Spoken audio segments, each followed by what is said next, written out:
Huwag mong itanggi Monday. Kitang-kita sa video kung paano ka lumandi sa sarili mong tauhan habang wala ang anak ko sa opisina. Ang kapal din naman ng mukha mong magpanggap na banal sa loob ng pamamahay na ito. Ang matinis at mapang-uyam na tinig ni Donata de Silva ay bumasag sa kagalakan ng gabing iyon tila isang matalim na balisong na humiwa sa katahimikan di malaking bulwagan. Sa gitna ng marangyang selebrasyon ng kanilang ikalimang anibersaryo ng kasal, tumigil ang lahat ang tawanan ng musika at maging ang paghinga ng mga panauhin. Nakatayo si Monday sa gitna ng entablado, suot ang kanyang puting sutlang bestida na tila sumasalamin sa kanyang katapatan. Sa kanyang nanginginig na mga kamay, mahigpit niyang hawak ang isang maliit na pelos na kahon. Sa loob nito ay isang mamahaling gintong relo. Ang regalong pinag-ipunan niya ng 6 na buwan para kay Mateo, ang lalaking itinuring niyang mundo.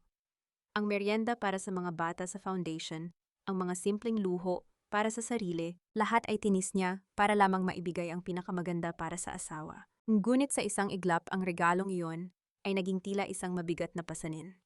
Tumingin si Monday kay Mateo, umaasang makakakita ng kahit munting tiwala sa mga mata nito. Ngunit ang tanging nakita niya ay ang unti-unting pagpula ng mukha ng asawa dahil sa galit at kahihiyan. "Mommy, ano bang sinasabi niyo?" Nautal na tanong ni Monday, habang ang kanyang lalamunan ay tila tinutubuan ng mga tinik. "Mateo, mahal, hindi totoo ang mga paratang na iyan. Alam mo kung nasaan ako sa mga oras na iyan, di ba?" Hindi sumagot si Mateo. Sa halip, kinuha nito ang tablet na iniabot ni Donata at tiningnan ang malabong video kung saan may isang babaeng kamukha ni Monday na pumasok sa isang silid kasama ang isang lalaki. Alam ni Monday na isang malaking kasinungalingan ang lahat, isang lantarang paninira na matagal nang binuo ng kanyang biyanan upang mailayo siya sa yaman ng pamilya. "Isang hamak na scholar ka lang na pinulot namin sa hirap." Monday, muling bulyaw ni Donata habang nanunuot ang amoy ng mamahaling pabango nito na ngayoy tila amoy lason para kay Monday. "Akala mo ba ay hindi ko alam na ninanakawan mo rin ang pondo ng De Silva Foundation para sa sarili mong luho? You are a gold digger and a cheat." Nanigas ang buong katawan ni Monday nang makita niyang humakbang si Mateo palapit sa kanya. Akala niya ay yayakapin siya nito. Akala niya ay sasabihin nitong, "Naniniwala ako sa iyo, asawa ko." Ngunit ang tanging naramdaman niya ay ang malakas at masakit na paglapat ng palad ni Mateo sa kanyang pisngi.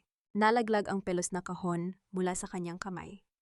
Ang gintong relo ay gumulong sa sahig na walay sa lalagyan nito, tila ang kanyang puso na nawasak sa isang iglap. Ang hapdi sa kanyang pisngi ay walang-wala kumpara sa tila pagguho ng kanyang buong pagkatao. Nararamdaman niya ang init ng luhang dumadaloy sa kanyang mukha, ngunit walang tunog na lumalabas sa kanyang bibig. Ang paligid ay naging malabo, tila isang panaginip na naging bangungot. "Mateo," sambit niya sa isang pause na tinig ang kanyang kamay ay nakahawak sa namamagang pisngi. "Don't call my name, Monday. You're a disgrace," malamig na pahayag ni Mateo. Ang mga mata nito na dati puno ng pagsuyo ay puno na ngayon ng pandidiri. "Ibigay mo sa kanya ang mga dokumento, Mom. I want her out of my life. Now." Inihagis ni Donata ang isang makapal na folder sa paanan ni Monday. "Sign it. Lahat ng karapatan mo sa yaman ng mga De Silva at maging ang mga ari-ariang nakapangalan sa iyo bago ang kasal isusuko mo.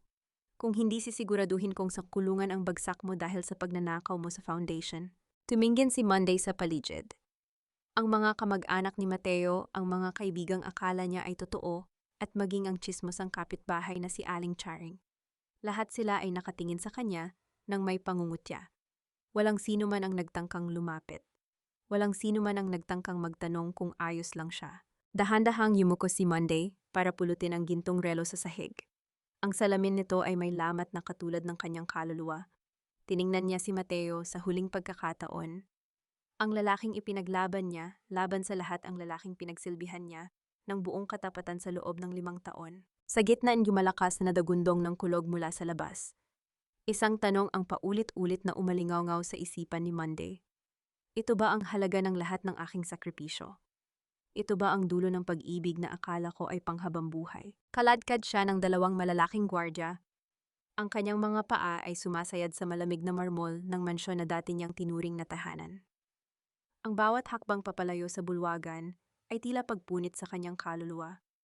Ang puting suit lang bestida na suot niya na kanina lang ay simbolo ng pagdiriwang ay mayroon na ngayong mga mantsa ng dumi at dugo mula sa kanyang namamagang pisngi. Bitawan niyo ako kaya kong lumakad ng mag-isa, sigaw ni Monday bagamat ang kanyang tinig ay gumuho na sa gitna ng mga hikbi. Ngunit ang mga gwardya ay walang pakinig, tila mga makina silang sumusunod lamang sa utos ng kanilang reyna. Sa may pintuan nakatayo si Donata na may mapang-uyam na ngiti sa mga labi. Habang lumalakas ang buhos ng ulan sa labas, lalong naging madilim ang anyo ng matandang babae. Nang makarating sila sa bukana ng mansion, isang malakas na tulak ang nagpabagsak kay Monday sa basang semento ng driveway. Hindi pa doon, natapos ang lahat. Lumapit si Donata, ang kanyang mga mamahaling takong ay lumilikha ng matitigas na tunog sa bawat hakbang. Walang babala niyang itinanim ang dulo ng kanyang sapatos sa tagiliran ni Monday. Isang matalim na sakit ang gumuhit sa tadyang ng bata, sapat na upang mawalan siya ng hininga sa loob ng ilang segundo. Iyan ang nararapat sa isang ahas, na katulad mo, bulong ni Donata, sapat na para marinig lamang ni Monday sa gitna ng ingay ng ulan. Huwag mo nang susubukang bumalik dito, Monday. Dahil sa susunod, titiyakin kong hindi lang tadyang mo ang mababalik ko. Sa di kalayuan, sa kabila ng mataas na bakod ng mansion, nakita ni Monday ang mga figura ng kanilang mga kapitbahay. Nandoon si Aling Charing nakapayong at tila tuwang-tuwa sa nakikitang palabas. Ang mga bulungan ng mga ito ay humahalo sa ihip ng hangin, mga salitang gaya ng salawahan at walang utang na loob na tila mga palasong tumatama sa kanyang dibdib. Bago tuluyang isara ang malaking gate, isang anino ang mabilis na lumapit kay Monday. Eto si Lola Basyang, ang matandang katulong na naging saksi sa lahat ng pagtitiis ni Monday sa loob ng 5 taon. Sa gitna ng takot sa kanyang amo, mabilis na iniabot ng matanda ang isang maliit at lumang panyo. Hija, gamitin mo ito, magpakatatag ka. Alam ng Diyos ang katotohanan, mabilis na bulong ni Lola Basyang bago siya muling hinila papasok ng ibang katulong. Ang tunog ng pagsasara ng bakal na gate ay tila isang hatol ng kamatayan na tumapos sa lahat ng pag-asa ni Monday. Mag-isa na siya ngayon sa gitna ng dilim at bagsak ng ulan sa Quezon City. Pinilit niyang tumayo, ngunit ang sakit sa kanyang ribs ay nagpabagsak sa kanya sa putikan. Ang kanyang mga daliri ay bumaon sa basang lupa, marumi at nanginginig. Tila bumalik ang kanyang alaala sa eksaktong 5 taon na ang nakalilipas. Ang sikat ng araw sa araw ng kanilang kasal, ang amoy ng mga sariwang bulaklak, at ang mainit na kamay ni Mateo habang nangangako sa harap ng altar. Sasamahan kita sa hirap at ginhawa, Monday. Poprotektahan kita habang buhay. Isang mapait na tawa ang kumawala sa kanyang mga labi habang nakadapa sa putik.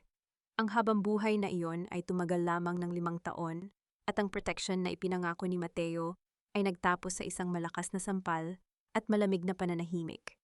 Ang ulan ay tila naghuhugas sa puting kulay ng kanyang damit, inilalantad ang katotohanang siya ay iniwan, ipinagkanulo at itinapon. Sa huling lakas na mayroon siya, gumapang si Monday patungo sa main road. Ang bawat paggalaw ay isang paghihirap. Ang kanyang paningin ay nagsisimula nang magdilim, ang liwanag ng mga dumadaang sasakyan ay nagiging malalabo na lamang na tuldok. Hindi niya alam kung gaano siya katagal na naglakad at gumapang sa gitna ng baha hanggang sa marating niya ang bukana ng isang pampublikong ospital.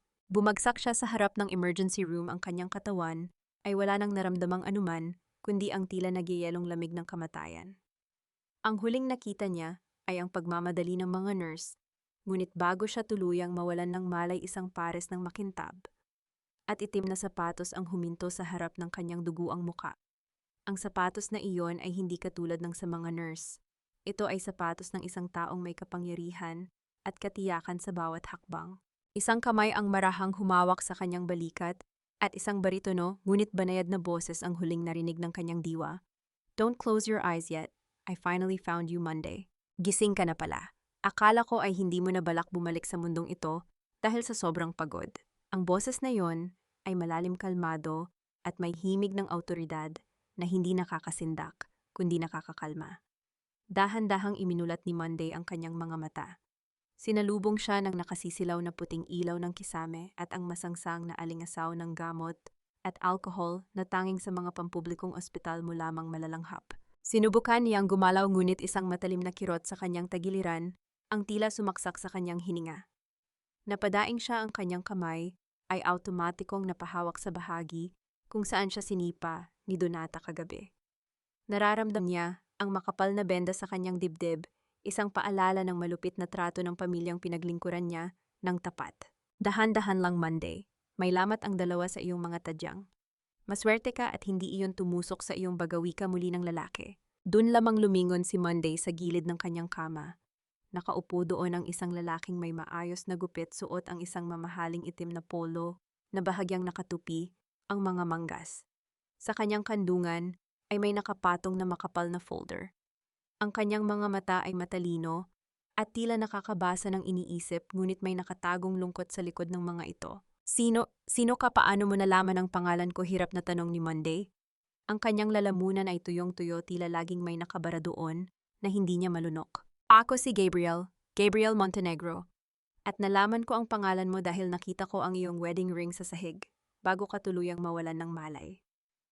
May nakaukit doon na pangalan niyo ni Mateo, sagot nito habang iniabot ang isang baso ng tubig na may straw. Inuupahan ko ang bahay na malapit sa inyong mansion. Nakita ko ang lahat ng nangyari kagabi Monday, mula sa pagkaladkad sa iyo hanggang sa pag-iwan sa iyo sa gitna ng ulan. Umiwas ng tingin si Monday. Ang matinding kahihiyan o hiya ay muling bumalot sa kanya. Mas masakit pa sa bali ng kanyang tadyang ang malaman na may ibang nakakita sa kanyang pagkalugmok. Isang hamak na biktima na itinapon na parang basura sa harap ng sariling tahanan. Bakit mo ako tinulungan? Wala akong pambayad sa iyo. Wala na akong kahit ano, bulong ni Monday, habang ang kanyang mga luha ay muling nagbabadyang pumatak. Gumiti ng tipid si Gabriel, isang ngiting hindi mo malaman kung dahil sa awa o dahil sa isang bagay na mas malalim pa. Hindi ko kailangan ng pera mo. Isa akong manananggol Monday. At naniniwala ako na ang katarungan ay hindi lamang para sa mga mayayaman na katulad ng mga De Silva. Ibinaba ni Gabriel ang folder sa misa. Monday, narinig ko ang sigaw ni Donata kagabi tungkol sa pagnanakaw at pangangalo niya. Pero sa pagtitig ko sa mga mata mo habang gumagapang ka sa putik, alam kong hindi ka kriminal. Ikaw ang biktima rito. Gusto mo bang manatili na lamang na ganito, duguan, wasak at tinalikuran ng lahat? Tinitigan ni Monday ang kanyang sariling mga kamay na may mga galos pa. Naalala niya ang malamig na mukha ni Mateo, ang lamat sa gintong relo na inihagis sa kanya at ang tawa ni Donata. Isang apoy ang biglang nag-alab sa gitna ng kanyang kawalan ng pag-asa. Hindi pa nila alam ang lahat. Attorney Gabriel, mahinang wika ni Monday. Ang kanyang tinig ay unti-unting nagkakaroon ng talim. Akala nila ay nakuha na nila ang lahat sa akin. Pero bago pa nila ako itinapon, mayroon na akong inihandang alas. Nakatago sa isang secured cloud storage ang lahat ng ebidensya ng kanilang mga hocus-pocus sa korporasyon at ang mga peking dokumento na ginagamit ni Donata sa pangungurakot sa charity. Napansin ni Monday ang bahagyang pagbabago sa ekspresyon ni Gabriel. Ang kanyang mga mata ay tila kumislap sa tuwa o marahil sa isang matinding interes na hindi maipaliwanag. Inilapit ni Gabriel ang kanyang upuan sa kama ni Monday, ang kanilang mga balikat ay halos magdikit na. Kung gayon, hindi ka lang pala basta survivor, Monday. Isa kang mandirigma, bulong ni Gabriel, ang kanyang boses ay naging mas seryoso. Ibigay mo sa akin ang tiwala mo at sisiguraduhin kong sa susunod na pagkakataon, sila naman ang gagapang sa putik para humingi ng tawad sa iyo. Gagawin natin ito pro bono. Wala kang babayaran basta't mananatili ka sa tabi ko at susunod sa bawat plano ko. Napatingin si Monday sa mga mata ni Gabriel. May kung anong kakaiba sa intensidad ng titig nito na nagpapakaba sa kanya. Ngunit sa sandaling ito, si Gabriel lamang ang tanging tulay niya patungo sa pagbangon. Wala na siyang ibang mapupuntahan. Bakit, attorney, bakit mo ito ginagawa para sa isang taong hindi mo naman kilala? Tanong ni Monday, isang huling pag-aalinlangan bago siya tuluyang sumuko sa agos ng kapalaran. Hinawakan ni Gabriel ang kamay ni Monday. Isang hawak na mahigpit at tila nagbibigay ng pangako ng kaligtasan. Dahil katulad mo, Monday, mayroon din akong kailangang bawiin mula sa mga taong akala nila ay sila ang nagmamay-ari ng mundo. Hindi ka lang pera ang kinuha nila sa iyo. Kinuha nila ang dangal mo. Hahayaan mo lang ba na manatili silang masaya habang ikaw ay nagdurusa? Huminga ng malalim si Monday kahit pa kumikirot ang kanyang dibdib sa bawat pagbuka ng kanyang baga. Ang takot ay unti-unting napapalitan ng isang madilim na determinasyon. Kailan tayo magsisimula? Ang tanging sagot ni Monday. Gumiti si Gabriel, ngunit ang ngiting iyon ay hindi umabot sa kanyang mga mata. Magsisimula tayo ngayon, pero kailangan mong tandaan. Monday, sa giyerang ito kailangan mong maging kasing tigas ng bato. Handa ka na bang makita ang pagbagsak ng mga taong minahal mo? Nanatiling tahimik si Monday, ngunit ang kanyang mahigpit na paghawak sa kamay ni Gabriel ang naging kasagutan. Hindi niya alam na sa likod ng mga matatamis na salita at pangako ng katarungan, may isang lihim na plano si Gabriel na hindi lamang tatapos sa mga De Silva, kundi maaaring muling magwasak sa kanyang puso sa paraang hindi niya inaasahan.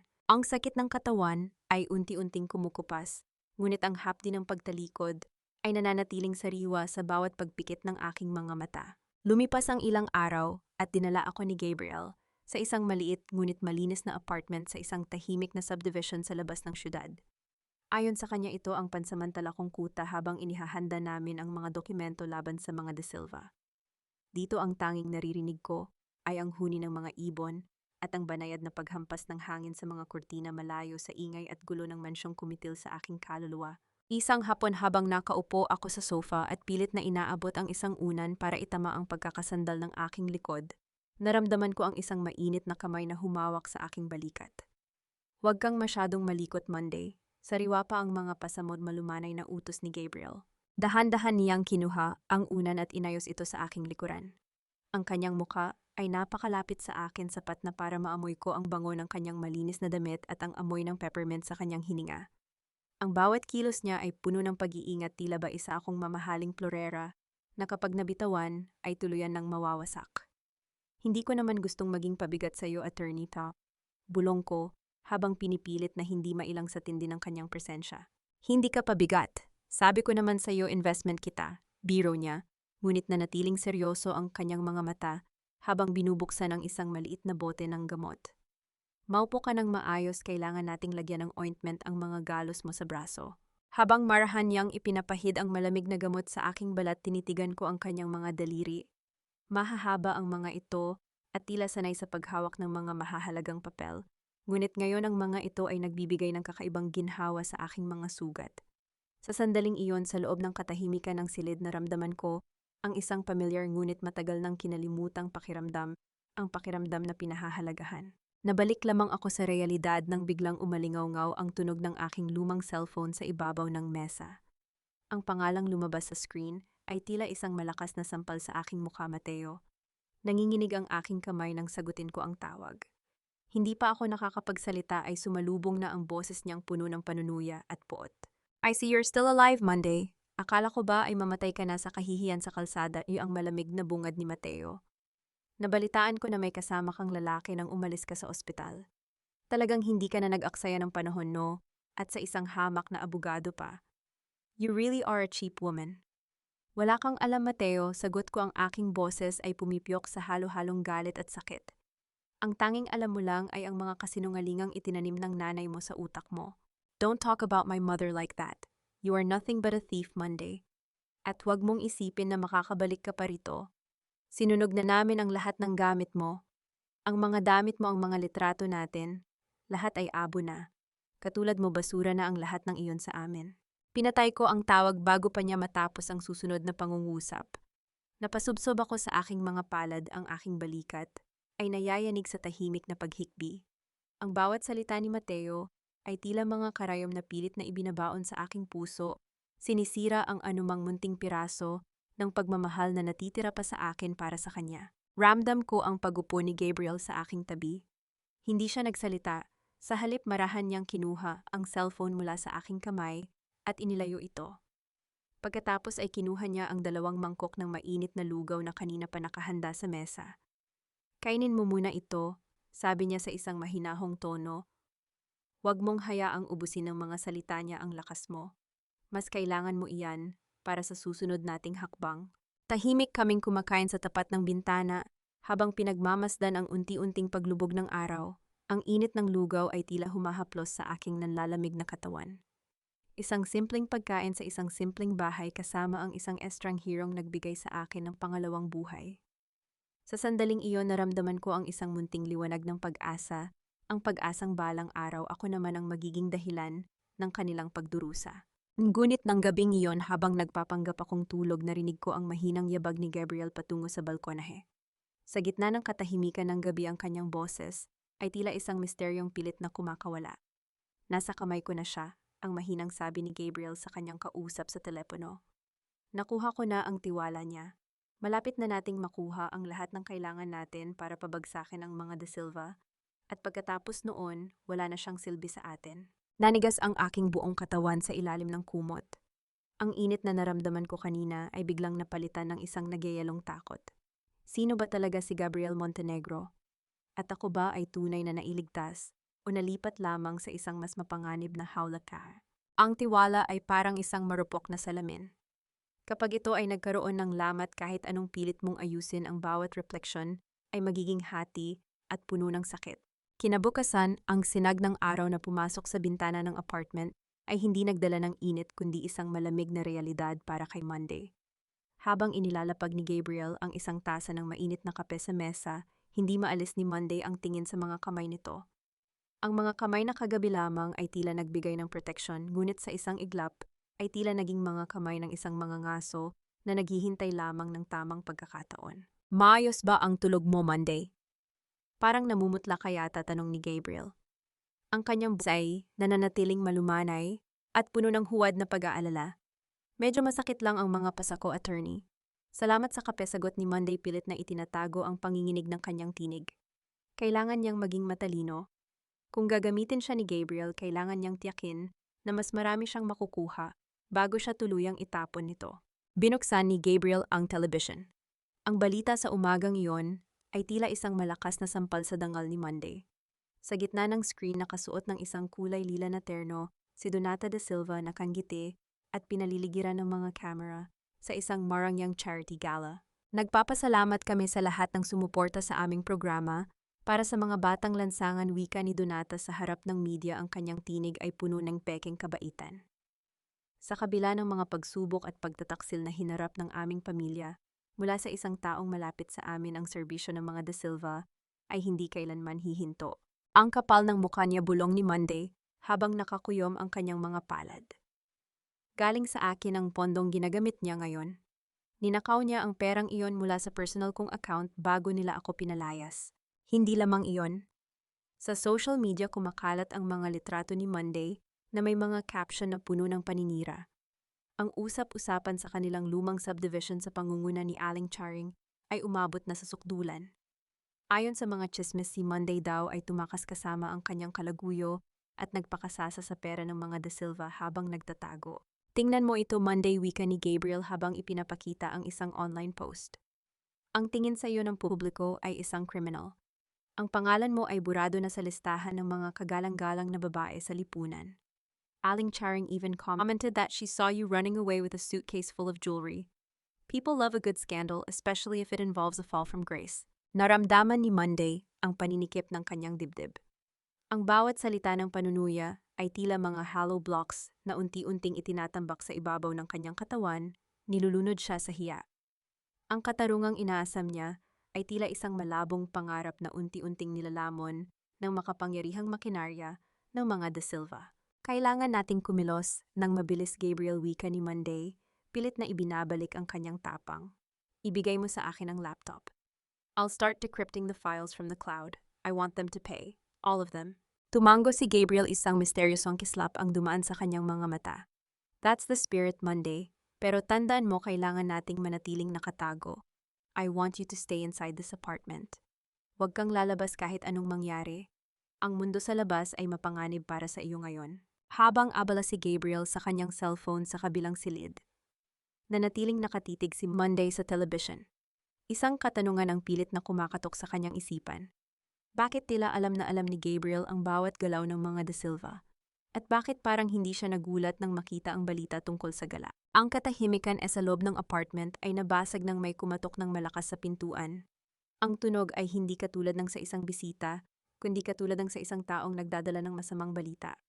Mabilis na lumabas si Gabriel mula sa silid at pinigilan si Monday na lumapit sa pinto. Siya mismo ang nagbukas nito at isang lalaking naka-uniforme ang nag-abot ng isang puting sobre. Nang bumalik si Gabriel, ang kanyang mukha ay seryoso at may bakas ng tensyon. Ano yan ka ba, na tanong ni Monday? Inilapag ni Gabriel ang sobre sa mesa. Ito ay isang subpena na mula sa pambansang korte. Kasong qualified theft at estafa na isinampa ni Donata de Silva laban kay Monday. Ngunit hindi iyon ang pinakanakakagulat na bahagi. Monday, may problema tayo, bulong ni Gabriel habang binabasa ang nilalaman ng papel. Hindi lang ito basta kaso. Ayon dito, mayroon silang testigo, isang taong magpapatunay na ikaw mismo ang nag-utos na ilipat ang pondo sa isang foreign account. Sino sigaw ni Monday? Ang iyong ama-amahan sa orphanage, si Mang Isko, sagot ni Gabriel. Napaupo si Monday sa sofa, ang kanyang mundo ay muling uminog ng pabaligtad. Si Mang Isko, ang tanging taong tinuring niyang pamilya bago siya ikasal, ay ginagamit na ngayon laban sa kanya. Alam ni Monday na hindi iyon gagawin ng matanda, maliban na lamang kung may masamang nangyayari sa kanya. Ginagamit nila ang mga taong mahal ko, hikbi ni Monday. Gabriel, kailangan nating gawin ang lahat. Please tulungan mo ako. Yumuko si Gabriel at hinawakan ang magkabilang balikat ni Monday. Ang kanyang titig ay naging malamig na tila yelo. Gagawin natin ang lahat, Monday. Pero para magawa iyon, kailangan mong ibigay sa akin ang master password ng lahat ng files mo ngayon din. I need full access para maprotektahan ka mula sa mga De Silva at para mailigtas si Mang Isko. Tinitigan ni Monday ang mga mata ni Gabriel. Ang password na iyon, ang tanging sandata niya. Kung ibibigay niya ito, wala na siyang matitira para sa sarili niya. Ngunit kung hindi niya ito ibibigay, maaaring mamatay si Mang Isko sa kamay ng mga De Silva. Sa sandaling iyon, ang tunog ng ulan na naman ang nagsimulang pumatak sa bubungan, tila isang babala, na ang susunod na hakbang ni Monday ay maaaring maging simula ng kanyang huling pagbagsak o ang kanyang tanging paraan para mabuhay. Ang desisyon na naglalaro sa isip ni Monday ay parang isang matalim na tabak na nakatapat sa kanyang leg. Ang pagbibigay ng master password ay nangangahulugang isusuko niya ang kanyang huling kalasaglaban sa mga De Silva, ngunit ang pagtanggi ay kabayaran ng kaligtasan ng matandang nagpalaki sa kanya. Bakit kailangang mangyari ito? Bulong ni Monday habang ang kanyang mga luha ay tuluyan ng pumatak sa ibabaw ng subpena. Tumayo si Gabriel, ang kanyang mukha ay seryoso at walang emotion. Dahil ang mga De Silva ay walang pusong pumapatay ng mga taong walang laban para lamang protektahan ang kanilang pangalan. Kung gusto mong mabuhay at iligtas si Mang Isko, kailangan mong magtiwala sa akin ng buong-buo, Monday. Walang ibang paraan. Nakatitig si Monday kay Gabriel. Sa kabila ng mga hinalang sumasapaw sa kanyang isipan kagabi, wala na siyang ibang pagpipilian. Dahan-dahang kinuha niya ang laptop, binuksan ito, at ipinatong sa mesa sa pagitan nilang dalawa. Ang kanyang mga daliri ay nanginginig habang pinipili ang mga numerong magbubukas sa lahat ng sikreto ng pamilya De Silva. Nasa iyo na, mahinang wika ni Monday, ang boses ay parang basag na salamin. Nasa iyo na ang lahat ng ebidensya. Kung lokohin mo ako, Gabriel, wala na ring silbi ang mabuhay pa.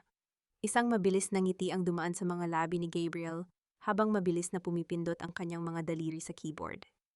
Huwag kang mag-alala, Monday. Hindi kita lolokohin. Alam ko ang ginagawa ko. Habang abala si Gabriel sa pagkopya ng mga files, lumapit si Monday sa maliit na bintana ng apartment. Ang ulan sa labas ay lalo pang lumakas, lumilikha ng mabibigat na patak sa bubungan na parang mga yabag ng mga multo mula sa nakaraan.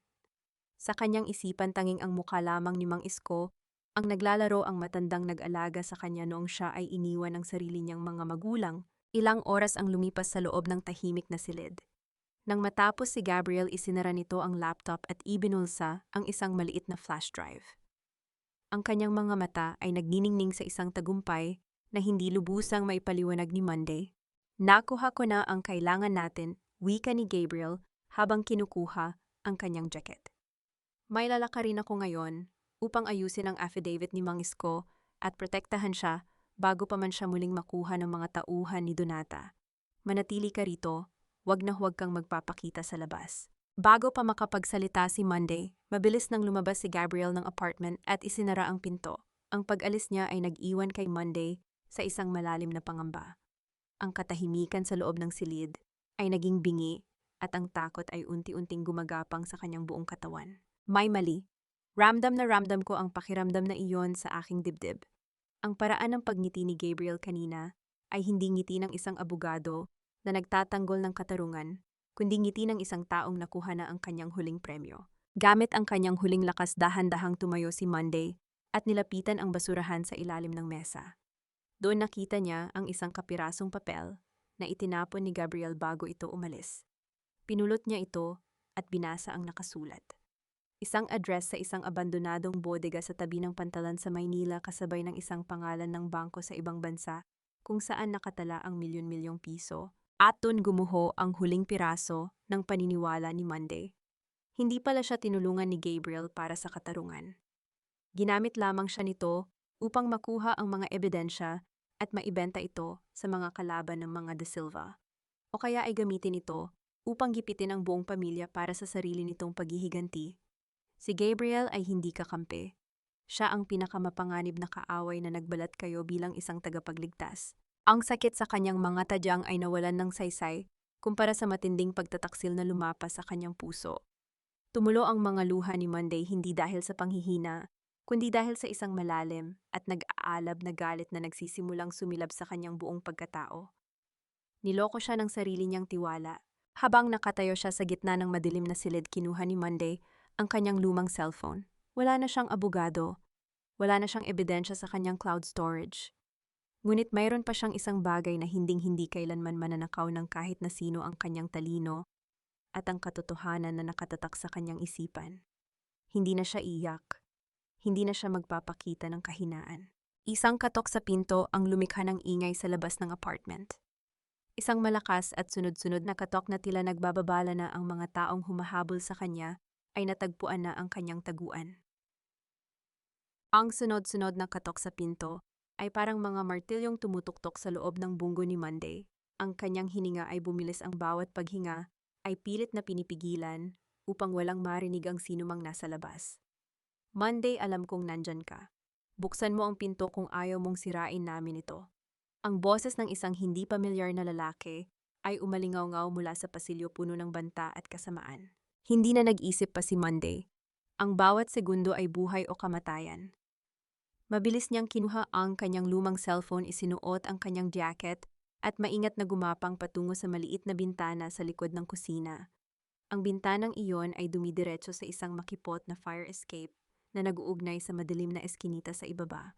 Habang marahas na binubuksan ang pinto sa kabilang silid sa pamamagitan ng isang malakas na bagsak, mabilis na lumabas si Monday sa bintana. Ang malamig na hangin ng gabi ay sumalubong sa kanyang mukha at ang kirot sa kanyang mga tadyang ay muling namayani nang pilitin niyang ibaba ang kanyang sarili sa hagdanan. Ngunit wala na siyang pakialam sa sakit ng katawan. Ang tanging nagtutulak sa kanya ay ang pagnanais na mabuhay at mabawi ang kanyang dangal. Pagbaba niya sa madilim na eskinita, ang ulan ay patuloy na pumapatak, hinahalo ang luha sa kanyang mga mata. Tumakbo siya ng palayo, nagtago sa lilim ng mga lumang gusali hanggang sa makarating siya sa pangunahing lansangan kung saan may mga dumadaang pampublikong sasakyan. Sumakay siya sa unang jeepney na dumaan nang hindi man lamang alam kung saan siya dadalhin nito, basta't ang mahalaga ay makalayo siya sa bitag ni Gabriel. Habang nakaupo sa sulok ng sasakyan, basang-basa at nanginginig, pinag-isipan ni Monday ang kanyang susunod na hakbang. Nawala na ang mga ebidensya sa cloud. Niloko na siya ng abogadong pinagkatiwalaan niya. Si Mang Isko ay nasa panganib at ang mga De Silva ay patuloy siyang pinaghahanap upang tuluyang ilubog sa putik. Ngunit sa gitna ng kadilimang ito, isang pangalan ang pumasok sa kanyang isipan, si Lola Basyang. Ang matandang katulong na nag-abot sa kanya ng panyo noong gabing itinapon siya sa ulan. Alam ni Monday na si Lola Basyang ang tanging tao sa lumang mansyon na may alam sa mga itinatagong lihim at pasikot-sikot ni Donata, dahil ito ang nag-iingat ng mga lumang logbook at dokumento ng pamilya sa loob ng mahigit 30 taon. Gamit ang natitirang barya sa kanyang bulsa, tumawag si Monday. Gamit ang isang pampublikong payphone malapit sa isang gasolinahan. Ilang ring lamang ang tumunog bago ito sinagot ng isang nanginginig na boses sa kabilang linya. Hello, sino ito? Ito ang tanong ni Lola Basyang. Lola, si Monday ito't mahinang bulong niya, pinipigilan ang kanyang paghikbi. Nagbuntong hininga ang matanda sa kabila ng linya, may halong takot at pag-aalala. Hiha, Diyos ko, nag-aalala kami sa iyo. Huwag kang magpapakita rito sa mansion. Pinaghahanap ka ng mga pulis at sinasabi ni Donata na ikaw ang tumangay ng milyon-milyong piso. Alam ko po, Lola, niloloko nila ako. At pati ang abogadong tumulong sa akin ay pinagtaksilan din ako, wika ni Monday. Lola Basyang, kailangan ko ang tulong ninyo. May alam ba kayo kung saan itinatago ni Donata ang mga tunay na kopya ng kontrata at ang mga transaction ng foundation? Kailangan ko ang mga iyon para patunayan ang kawalan ko ng sala. Natahimik ang matanda sandali. Ang tanging marinig ay ang malalim nitong paghinga at ang takot na baka may makinig sa kanilang pag-usap. Hidya masyadong mapanganib ito pabulong na sagot ni Lola Basyang. Ang mga dokumentong iyon ay nakatago sa lumang bodega, sa ilalim ng lupa, sa likod ng hardin. Pero mahigpit ang seguridad doon at may biometric lock na tanging si Donata lamang ang nakakabukas. May paraan pa ba para mapasok iyon, Lola? Tanong ni Monday. Ang kanyang mga mata ay nagniningning sa gitna ng dilim. Mayroon isang lumang susi na itinago ng yumaong Don Severino, ang lolo ni Mateo. Pero kailangan mong pumasok sa mansion nang walang nakakakita sa gabi ng darating na kaarawan ni Mateo habang abala ang lahat sa pagdiriwang sa labas. Isang plano ang unti-unting nabuo sa isipan ni Monday. Hindi na siya ang mangmang at sunod-sunuran na asawa na nagpapalamon sa takot. Ngayon ay babalik siya sa yungok ng leon, hindi para magmakaawa, kundi para kunin ang mga pangil nito. Ang gabing kaarawan ni Mateo ay nagdala ng isang marangyang pagtitipon sa loob ng malaking mansyon ng mga De Silva, habang ang labas nito ay nababalutan ng malamig na simoy ng hangin at kadiliman. Sa likod ng mataas na pader, at sa gitna ng makakapal na halaman sa hardin isang anino ang tahimik na kumikilos. Si Monday, nakasuot siya ng itim na damit ang kanyang mukha, ay bahagyang natatakpan ng dilim ng mga puno. Ang bawat hakbang niya ay puno ng pag-iingat tila isang magnanakaw sa sarili niyang tahanan. Ngunit hindi siya magnanakaw. Siya ay isang taong pilit na binabawi ang kanyang katarungan. Sa tulong ni Lola Basyang na nag-iwan ng isang maliit na bakanting pinto sa kusina at nag-disable sa isang bahagi ng CCTV camera, nagawa niyang makapasok sa loob ng mansion nang walang nakakapansin. Ang loob ng bahay ay puno ng ingay ng tugtugan tawanan at ang halakhak ni Donata na nagmamalaki sa harap ng mga bisita tungkol sa tagumpay ng kanilang pamilya laban sa isang masamang tao. Habang ang mga tao ay abala sa bulwagan sa pagdiriwang, si Monday ay mabilis at tahimik na naglakad patungo sa madilim na pasilyo, patungo sa silong. Ang lumang pinto na nag-uugnay sa hardin patungo sa underground basement ay nakakandado, ngunit naalala niya ang sinabi ni Lola Basyang tungkol sa lumang susi na nakatago sa ilalim ng estatwa ng isang anghel malapit sa hagdanan. Nanginginig ang kanyang mga kamay nang dukutin ang ilalim ng estatwa. Nadigma ng kanyang mga daliri ang malamig na bakal ng lumang susi. Isang malalim na hininga ang pinakawalan niya bago ito isinuot sa susian ng pinto sa silong. Click! Ang marahang tunog ng pagbukas ng kandado ay umalingaw-ngaw sa tahimik na bahagi ng mansyon. Mabilis siyang pumasok sa loob at isinara ang pinto nang walang anumang ingay. Ang silong ay amoy luma, alikabok at mamasamasang lupa. Sa tulong ng ilaw ng kanyang cellphone na tinakpan niya ng manipis na tela upang hindi masyadong lumitaw ang liwanag, nilakad niya ang kahabaan ng pasilyo hanggang sa marating ang pangunahing bodega kung saan nakatago ang mga dokumento. Doon nakita niya ang malaking metal na cabinet na may biometric lock. Ayon kay Lola Basyang, naroon ang mga original na kontrata, ang mga peking pirma na ginawa ni Donata at ang mga bank statements na nagpapatunay na ang pamilya De Silva ang nag-ubos ng pondo ng foundation. Ngunit paano niya bubuksan ang cabinet na iyon kung ang kailangan ay ang fingerprint or mata ni Donata? Habang naghahanap siya ng anumang switch o backup key sa paligid ng mesa, may napansin si Monday na isang maliit na USB port sa gilid ng metal cabinet. Sa ibabaw nito ay may nakasulat na lumang label, Manual Override System. Ay isang familiar na sistema. Noong panahong siya pa ang nag-aayos ng mga dokumento sa corporation, siya ang naglagay ng manual override na ito para sa kanilang mga kliyente sakaling magka-emergency. Hindi inaasahan ni Monday na hanggang ngayon ay hindi pa ito binabago ng mga De Silva. Mabilis niyang kinonekta ang kanyang lumang cellphone sa port gamit ang isang cable na dala niya at mabilis na nag-type ng isang simpleng command code sa screen. Ilang segundo nang nakakakabang katahimikan ang lumipas. Ang berdeng ilaw sa cabinet ay umilaw at ang mabigat na pinto nito ay kusang bumukas. Nakahinga ng maluwag si Monday. Naroon ang lahat, ang mga orihinal na kopya ng papeles, ang mga resibo at maging ang flash drive na naglalaman ng mga video ng pagpupulong ni Donata at Gabriel habang pinaplano ang pag-frame sa kanya. Nalinlang man siya ni Gabriel sa huli, hindi nito alam na may iba pang kopya si Monday na automatikong nagsisync sa isa pang offline hardware wallet na itinago niya sa ilalim ng sahig ng basement na ito noon pa man. Kinuha niya ang mga dokumento at inilagay sa kanyang bag. Ngunit bago pa man siya makalabas, mas narinig niya ang pagbaba ng mga yapak sa hagdanan patungo sa silong. Sino ang nandyan? Sinabi ko nang huwag kayong papasok dito nang walang pahintulot. Ang pamilyar at matigas na boses ni Donata ang umalingawgaw sa madilim na pasilyo. Nanigas si Monday sa kanyang kinatatayuan. Ang pinto ng bodega ay nakabukas at ang liwanag mula sa pasilyo ay unti-unting lumalapit. Ang tibok ng puso ni Monday ay parang tambol na bumabayo sa kanyang dibdib. Ang liwanag ng flashlight mula sa kamay ni Donata ay unti-unting sumisilip sa siwang ng pinto ng bodega. Wala nang oras para magtago. Ang silid ay walang ibang labasan kundi ang pintong iyon kung saan papalapit ang matandang demonyo. Sino ang nagbukas ng bodega na ito, mga inutilwa? Galit na sigaw ni Donata habang papalapit ang mga yabag nito. Sa huling sandali ng kagipitan, hinila ni Monday ang isang mabigat na kurtina na nagtatakip sa lumang ventilation shaft sa likod ng cabinet. Hindi niya alam kung saan ito dumidiretso, ngunit ito na lamang ang tanging pag-asa upang hindi siya mahuli. Isinuot niya ang kanyang bag sa likod, isiniksik ang sarili sa makitid na butas, at marahang isinara ang takip nito bago pa man tuluyang pumasok si Donata sa silid. Nanginig ang buong katawan ni Monday sa loob ng madilim at maalikabok na daanan. Rinig na rinig niya ang boses ni Donata sa kabilang panig. Sino ang pumasok dito? Ang mga dokumento. Narinig niyang sambit ni Donata, sinundan ng isang malakas na bagsak ng pinto o mesa sa sobrang galit. Kung sino ka man, malalaman ko rin. Habang nagtatago sa loob ng shaft na iyon, na dumidiretso sa likod bahay malapit sa hardin, gumapang si Monday hanggang sa makalabas siya sa labas ng mansyon.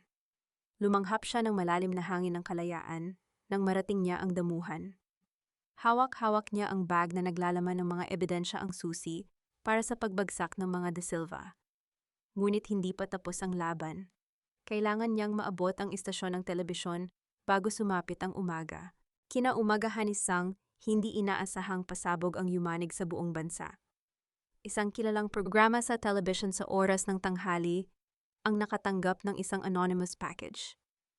Sa loob nito ay ang buong kwento ng korporasyon ng mga De Silva, kasama ang mga original na dokumento at mga video recording na nagpapatunay ng pangungurakot, paninira, at ang pagtatangka nilang iligaw ang katarungan. Sa loob ng mansion habang nanonood ng balita si Donata, kasama si Mateo, halos malagutan ng hininga ang matanda nang makita ang sarili nitong mukha sa television, kasama ang mga dokumentong ebidensya na inakalang na wala na magpakailanman. Hindi maaaring, sigaw ni Donata habang itinuturo ang television. Sino ang gumawa nito? Sino ang naglabas nito? Si Mateo naman ay napaatras, ang kanyang mukha ay namumutla sa matinding takot at kahihiyan. Nalaman ng buong bansa ang kanilang mga ilegal na gawain. Ang pangalang De Silva, na ilang dekadang binuo sa karangalan, ay gumuho sa loob lamang ng ilang minuto. At sa gitna ng milyon-milyong manonood, isang mukha ang lumabas sa screen pagkatapos ng balita si Monday. Nakatingin siya ng direkta sa camera, walang bakas ng takot kundi may dalang mataas na kapangyarihan at tapang. Donata De Silva, Mateo, natapos na ang laro ninyo, ang malinaw at matatag na wika ni Monday mula sa screen. Ang hustisya ay hindi na para sa mga mayayaman lamang. Handa na akong harapin kayo sa korte hindi bilang biktima, kundi bilang taong magpapatunay na ang katotohanan ay laging mananaig. Ang paglabas ng katotohanan sa television ay tila isang malakas na kulog na gumuhit sa tahimik na kalangitan ng Maynila. Sa loob ng ilang oras, ang pangalang De Silva ay naging simbolo ng kasakiman at korporasyon ng mga mandaraya. Ang mga dating kaibigan at kasosyo sa negosyo ay biglang nag-iba ng panig, nagunahang maglabas ng pahayag upang lumayo sa pamilyang dati nilang sinasamba. Sa loob ng marangyang sala ng mansion, ang dating nagaharing si Donata De Silva ay nakaupo habang nakatitig sa blankong screen ng television. Ang kanyang buhok ay magulo, ang mga mata ay namumula sa galit at puyat, at ang kanyang mga kamay ay nanginginig. Ang kaharian na itinayo niya sa ibabaw ng kasinungalingan ay tuluyan ng gumuho. Mga walang hiwa, lahat kayo ay mga traitor, sigaw ni Donata sa mga natitirang tauhan na takot na lumapit sa kanya. Si Mateo naman ay nakaupo sa isang sulok, nakatungo ang ulo at nakatakip ang mga tainga. Ang kanyang mundo ay gumuho na rin. Ang mga account niya ay na-freeze na ng gobyerno at ang mga kaibigan niya sa alta sosyedad ay blinak na ang kanyang mga numero. Wala na ang kanyang kayamanan, wala na ang kanyang kapangyarihan, at higit sa lahat na wala na ang babaeng nag-alaga at nagpahalaga sa kanya ng tapat, si Monday. Kasabay nito sa isang pribadong silid na malayo sa gulo at media tahimik na pinapanood ni Monday ang kaguluhan ng pamilyang nagwasak sa kanyang buhay. Nakasuot siya ng isang simpleng puting blazer at itim na pantalon. Wala na ang takot sa kanyang mga mata. Ang tanging naroon ay ang kapayapaan ng isang taong nakamtan na ang simula ng katarungan. Kasama niya sa silid ang ilang opisyal ng pulisya at ang kanyang bagong tagapagtanggol, isang kilalang human rights lawyer na voluntaryong tumulong sa kanya nang makita ang katotohanan. Attorney Santos, handa na ba ang mga arrest warrant? Tanong ni Monday. Ang kanyang boses ay kalmado ngunit may autoridad. O Monday, ang korte ay naglabas na ng agarang mandamiento de arresto para kay Donata de Silva dahil sa patong-patong na kasong economic sabotage, tax evasion at banta sa buhay. At gayon din para kay Gabriel Montenegro sa kasong extortion at paglabag sa anti-wiretapping law, sagot ng abogado habang inilalapag ang mga dokumento sa mesa. Nang marinig ang pangkalan ni Gabriel, bahagyang kumuyom ang mga palad ni Monday. Ang lalaking nagbalat kayo bilang tagapagligtas ay napatunayang isa lamang ding buitre na nag-abang sa patay na hayop. Ngunit hindi na siya nagtanim ng galit. Ang paghihiganti ay hindi na kailangan dahil ang batas at ang tadhana na ang mismong gumagawa ng paraan upang parusahan ang mga may sala. Ilang oras ang lumipas, ang mga sirena ng pulisya ay umalingaw-ngaw sa labas ng mansyon ng mga De Silva. Ang mga mamamahayag ay nag-uunahan sa pagkuha ng litrato habang pilit na pinipigilan ng mga autoridad ang nag-iinit na mga tao sa paligid. Si Donata ay lumabas ng pinto, sakop ang mukha ng isang mamahaling scarf, pilit na nagpupumiglas sa mga pulis habang sumisigaw ng mga pagbabanta. Ngunit sa pagkakataong ito, wala nang natakot sa kanya. Ang reyna ay hubad na sa kanyang korona. Si Mateo naman ay sumuko ng walang imik, ang mga mata ay blanco habang inilalagay ang posas sa kanyang mga pulsuhan. Habang isinasakay siya sa police car, lumingon siya sa paligid, umasang makikita, kahit sa huling pagkakataon, si Monday upang humingi ng tawad. Ngunit walang Monday na naghintay sa kanya. Ang babaeng minsan niyang sinaktan at itinapon ay wala na sa mundo ng kanilang kadiliman. At si Gabriel, natagpuan siya ng mga autoridad sa isang pribadong paliparan. Habang balak sanang tumakas patungong ibang bansa, dala ang flash drive na kinuha kay Monday. Ngunit laking gulat nito nang buksan niya ang flash drive sa harap ng mga pulis. Ang laman nito ay hindi ang mga ebidensya, kundi isang virus program na automatikong nag-wipe out sa lahat ng laman nito at nagpadala ng alerto sa mga autoridad tungkol sa kanyang lokasyon. Huli na nang malaman niyang mas matalino si Monday kaysa sa kanyang inaakala. Ang araw ng paglilightes sa pangunahing hukuman ng lungsod ng Quezon ay dinagsan ng napakaraming tao at mamamahayag. Ang mga upuan sa loob ng silid hukuman ay puno hanggang sa huling hilera. Lahat ay nag-aabang sa magiging pasya ng batas, laban sa mga taong minsan ay naghari-harian sa karangyaan at kapangyarihan. Nakatayo si Monday sa gitna ng silid, suot ang isang malinis at eleganteng kulay abong kasuotan. Ang kanyang tindig ay tuwid, ang kanyang mga mata ay payapa at ang bawat hakbang niya ay may dalang katiyakan.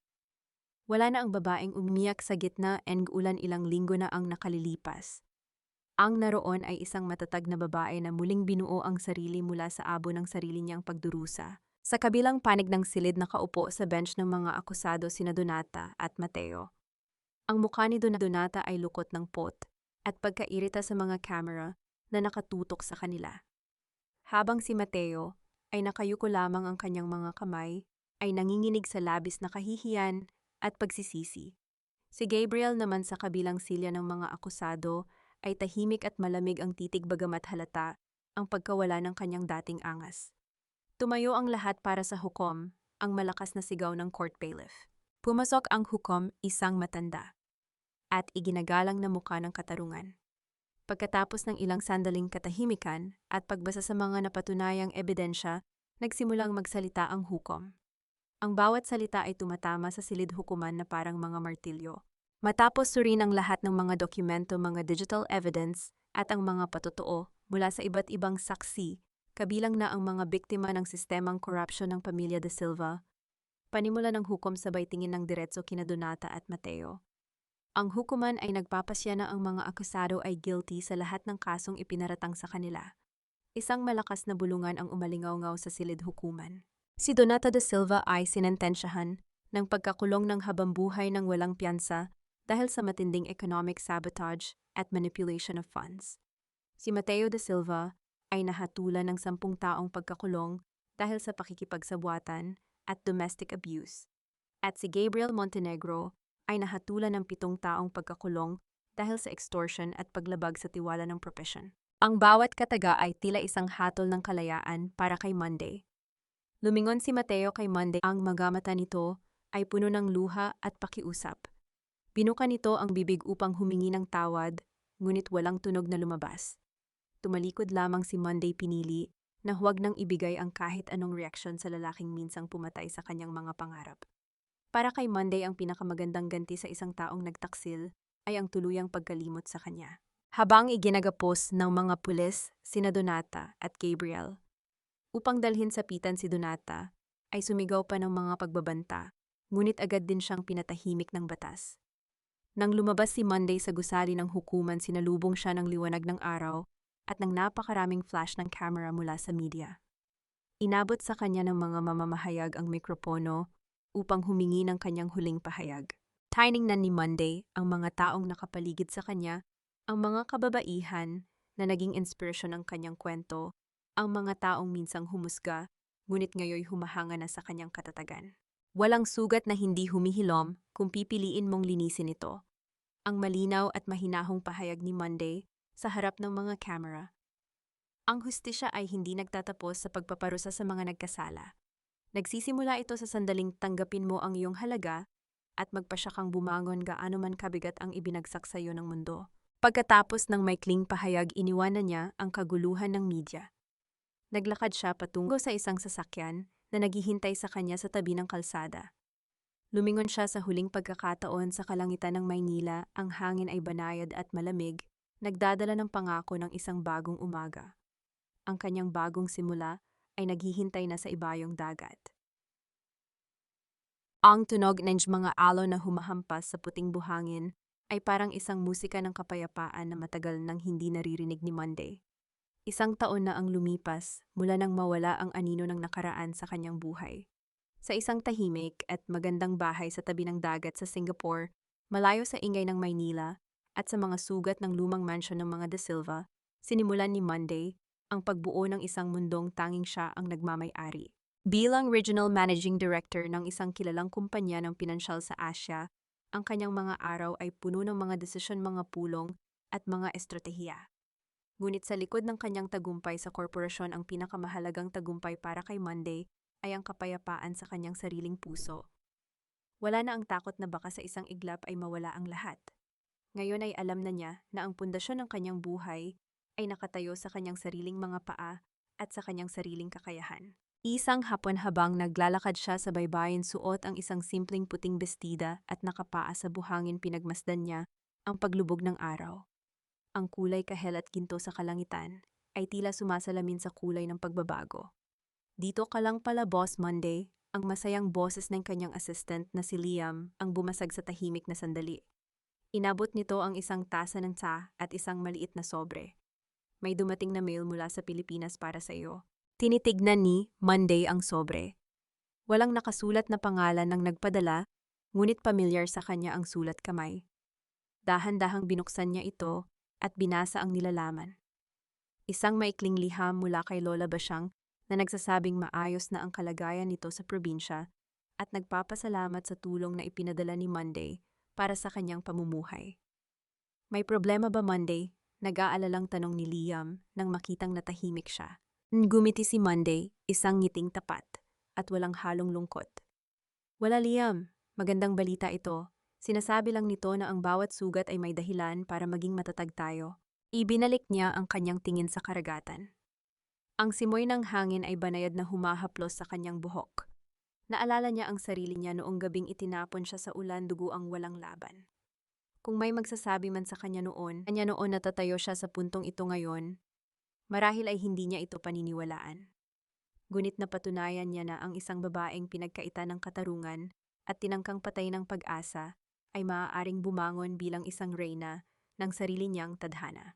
Walang galit sa kanyang puso para kay Mateo ni sa malupit na si Donata o kay Gabriel na nagtaksil. Ang mga taong iyon ay naging mga pahina lamang ng isang lumang libro na tapos na niyang basahin.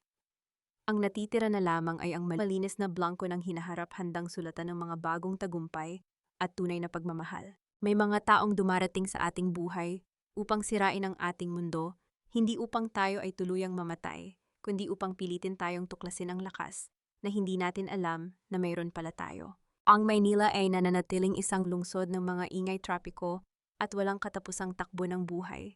Sa loob ng siksik na realidad na iyon, ang lumang mansyon ng mga De Silva ay isa na lamang ngayong abandonadong gusali pinamumugaran ng alikabok at mga alaala ng isang pamilyang nilamon ng sarili nilang kasakiman. Si Donata ay nananatili sa likod ng mga rehas ng piitan kung saan ang kanyang mga utos at pagbabanta ay wala ng halaga kundi sa mga pader na sumasagot sa kanya. Si Mateo, sa isang tahimik na silid ng pasilidad para sa mga may karamdaman sa pag-iisip, ay paulit-ulit na binabanggit ang pangalan ng isang babaeng minsan niyang sinayang. At si Gabriel sa kanyang madilim na selda ay natutunan ang pinakamaitim na aral ng buhay, na ang paghihiganti na ibinuhat sa maling dahilan ay magiging isang mabigat na tanikala na siya ring gigapos sa iyo. Ngunit malayo sa madilim na kwentong iyon sa isang dako ng mundo kung saan ang hangin ay malinis at ang araw ay sumisikat, nang may buong ningning may isang bagong kwento ang nagsisimula araw-araw. Sa malawak at marangyang opisina sa ika-50 palapag sa Singapore, nakatayo si Monday sa tapat ng malaking salamin na bintana. Tanaw mula sa itaas ang napakagandang tanawin ng daungan kung saan ang mga barko ay naglalakbay patungo sa iba't ibang dulo ng daigdig. Suot ang kanyang puting pangitaas na suit na sumisimbolo sa kalinisan at kapangyarihan, hinawakan niya ang kanyang kwelyo kung saan nakasabit ang isang simpleng gintong kwintas, isang paalala sa nakaraan, hindi upang saktan ang sarili, kundi upang ipaalala kung gaano kalayo na ang kanyang narating. Isang mahinang katok ang pumukaw sa kanyang pag-iisip. Pumasok si Liam, ang kanyang assistant, dala ang isang tasa ng kape at ang schedule para sa buong araw. Boss Monday, naghihintay na ang board of directors para sa strategic meeting sa kabilang silid, wika ni Liam. Humarap si Monday, ang kanyang muka ay may bakas ng isang maganda mayumi, ngunit matatag na ngiti. Ang mga pilat sa kanyang tagiliran at ang mga latay sa kanyang nakaraan ay hindi na mga sugat. Ang mga ito ay naging mga bituin na nagpapakita ng kanyang mga pinagdaanan. Sige Liam, sunod na ako, tugon niya sa isang malinaw at siguradong boses. Bago siya tuluyang tumalikod sa salamin, tiningnan niya ang sariling refleksyon. Walang bakas ng takot, walang bakas ng pagsisisi. Ang babaeng minsang inihagis sa putikan at inulila ng mundo ay tumayo muli, hindi na bilang isang asawang nagmamakaawa ng pagmamahal, kundi bilang isang reyna na nagmamay-ari ng sarili niyang tadhana. Sa paghakbang niya palabas ng silid, ang bawat yabag ng kanyang takong sa sahig ay lumilikha ng tunog ng tagumpay.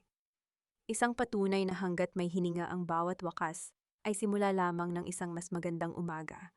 Mga mahal kong tagapakinig, habang pinapanood natin ang paglubog ng araw sa baybayin ng Singapore, kasama si Monday, alam kong naramdaman din ninyo ang bigat at ang kalaunan ay ginhawa na binitbit ng kanyang kwento. Dito nagtatapos ang ating mahabang paglalakbay. Maraming salamat sa inyong paggabay at sa matiyagang pakikinig hanggang sa huling sandali ng kwentong ito. Nais ko lamang aminin sa inyo habang isinusulat ko ang tagpo kung saan si Monday ay dugo ang gumagapang sa gitna ng malalakas na patak ng ulan sa labas ng kanilang mansyon. May kirot sa aking dibdib na para bang ako rin ang nakaramdam ng lamig at pagtataksil. Ang kwentong ito ay hindi lamang katang-isip. Ito ay hanggo sa mga pusong minsan nang binasag ng mga taong pinagkakatiwalaan nila nang lubos, isang patunay na ang ating mga sugat ay may kakayahang maghilom at magbigay liwanag. Kung kayo ang nasa posisyon ni Monday, mapapatawad kaya ninyo ang mga taong tumapak sa inyong dignidad o pipiliin ba ninyong lumayo upang hanapin ang inyong sariling kapayapaan? Habang pinapakinggan ninyo ang boses na ito, nasaan kaya kayo ngayon? Marahil ay nag-aayos kayo ng inyong tahanan o kaya ay nagpapahinga matapos ang isang mabigat na araw sa trabaho. Gusto kong malaman ang inyong mga kwento, kaya huwag kayong mag-atubiling iwan ang inyong mga saloobin sa komento sa ibaba. I like at I share ang ating audio novel upang mas marami pang kababaihan ang mamulat sa kanilang tunay na lakas at halaga. Nawa ay magpatuloy kayong maging matatag, may paninindigan, at mamuhay ng may mataas na noo sa kabila ng mga pagsubok. Hanggang sa susunod nating kwentuhan.